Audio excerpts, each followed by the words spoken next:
Paraguayreko hetamba eponante yeya jaiba. Upebare yesharamo hañamomba eguasubebana coñandrecoja. Bienvenidos a otra edición de Mitos y Leyendas del Paraguay. Hoy vamos a conocer la leyenda del yacaré.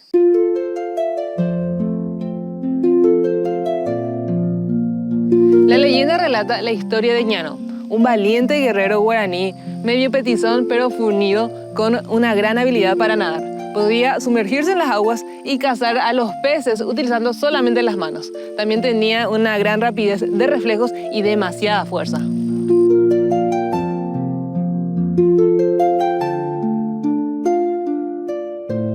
Estas grandes destrezas lo convirtieron rápidamente en invicto en las batallas contra otras tribus.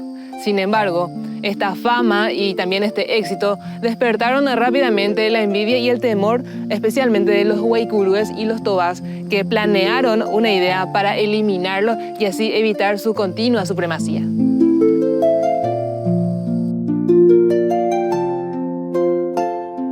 Sus adversarios se dedicaron en observar su rutina y estudiar sus pasos diarios.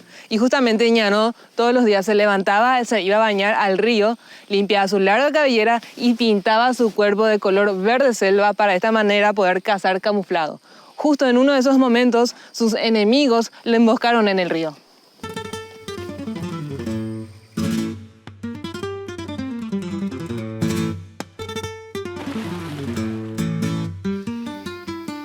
Mal herido y superado en número, Ñano invocó a Tupã, el dios justo, clamando por justicia mientras se hundía en las aguas del río.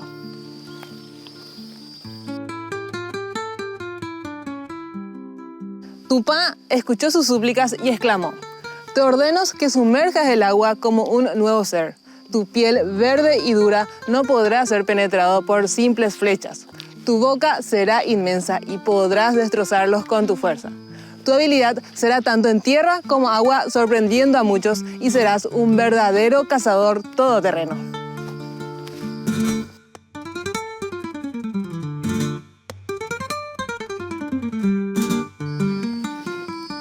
Acto seguido, Ñano emergió de las aguas en forma de yacaré, defendiéndose y atacando a los que cobardemente lo hirieron.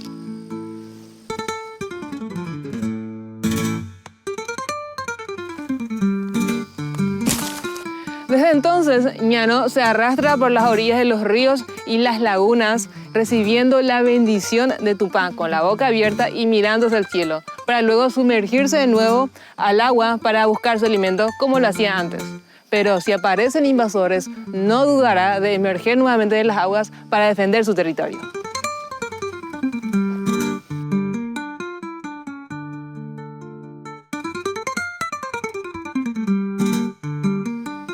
Ñano significa bravo en guaraní y va muy acorde con el protagonista de hoy. Espero que hayáis disfrutado de esta leyenda y los espero en una próxima edición con otra fascinante historia sobre nuestra naturaleza paraguaya. ¡Nos vemos!